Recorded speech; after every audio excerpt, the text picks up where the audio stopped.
എനിക്ക് ഏറ്റവും ഇഷ്ടപ്പെട്ട ഒരു മെഷീനാണ് ഈ ക്രോസ് ഓവർ എന്ന് പറയുന്നത്. ഇതിന് ഇഷ്ടംപോലെ പ്രത്യേകതകളുണ്ട്. എന്തൊക്കെയാണെന്ന് പറഞ്ഞാൽ നമുക്ക് ഇവിടെ കേരളത്തിൽ മറ്റാർക്കും ഈ ഒരു സീരീസ് ഇതുവരെ കിട്ടിയിട്ടില്ല. നമുക്കാണ് തന്നെയാണ് കമ്പനിക്കാര പറഞ്ഞത്. അപ്പൊ ഇതിന്റെ ആദ്യം തന്നെ അട്രാക്ഷൻ തോന്നുന്ന ഒരു പ്രത്യേകത എന്ന് വെച്ച് കഴിഞ്ഞാൽ ഇതുപോലെ ഈ ചിഹ്നപ്പ് ഹാൻഡിലാണ്. ഇത് പല ഗ്രിപ്പിനനുസരിച്ച് നമുക്ക് പിടിക്കാം. അതുപോലെ തന്നെ ഇത് എങ്ങോട്ട് വേണം മൂവ് ചെയ്ത് ഏത് ആംഗിളിൽ വേണം നമുക്ക് ഏത് മസിൽ വേണം ഫോക്കസ് ചെയ്ത് നല്ല അടിപൊളിയായിട്ട് ചെയ്യാൻ പറ്റുന്ന ഒരു ചിഹ്ന ബാറാണ് ഈ കാണുന്നത്. പിന്നെ അതുപോലെ തന്നെ നിങ്ങൾ ഇങ്ങോട്ട് നോക്കി ഇതുപോലത്തെ ഒരു സംഭവം നിങ്ങൾ വേറെ കണ്ടു കാണില്ല.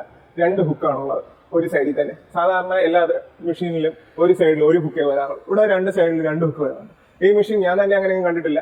പക്ഷെ ഞാൻ ഇതിന്റെ ബ്രൗഷർ നോക്കിയപ്പോൾ എനിക്ക് കണ്ട് ഇഷ്ടപ്പെട്ട് സെലക്ട് ചെയ്ത് വരുത്തിച്ചതാണ്. ഇതിന്റെ പ്രത്യേകത എന്ന് വെച്ച് കഴിഞ്ഞാൽ നമ്മുടെ എല്ലാ ജിമ്മുകളിലും തിരക്ക് കൂടുമ്പോൾ എല്ലാവരും ക്രോസ് ഓവർ കിട്ടാൻ അടിയും വഴക്കുമാണ്. അപ്പൊ നമുക്ക് ഇതുപോലത്തെ ചെസ്റ്റ് ഫ്ലൈസ്, ചെസ്റ്റ് പ്രസ് അത് നമുക്ക് ഈ ഒരു സിംഗിൾ ഇതിൽ തന്നെ ചെയ്യാൻ പറ്റുന്നത്. കാരണം ഡബിൾ ഡി ബാർ അറ്റാച്ച് ചെയ്ത് കഴിഞ്ഞാൽ നമുക്ക് ഇതിന്റെ ആംഗിൾ അഡ്ജസ്റ്റ് ചെയ്ത് നമുക്ക് മസിൽസ് ആക്ടിവേറ്റ് ചെയ്യുന്ന രീതിയിൽ നമുക്ക് സുഖമായിട്ട് തന്നെ ചെയ്യാം. 2 പേർക്ക് 2 സമയം സുഖമായിട്ട് ചെയ്ത് പോകാം. അതാണ് ഇതിന്റെ മെയിൻ ആയിട്ടുള്ള പ്രത്യേകത. പിന്നെ നോർമലി എല്ലാ ഇതിനും വെയിറ്റ് ഉള്ളതിനെക്കാട്ടി കൂടുതൽ വെയിറ്റ് ഉണ്ട്. അതിന്റെ ഒപ്പം ഒരു സ്മിത്തും വരുന്നുണ്ട്. അങ്ങനെ ഒരു മൾട്ടി യൂസബിൾ ആയിട്ടുള്ള ഒരു ഹൈടെക് മെഷീൻ തന്നെയാണ് ഇവിടുത്തെ ക്രോസ് ഓവർ.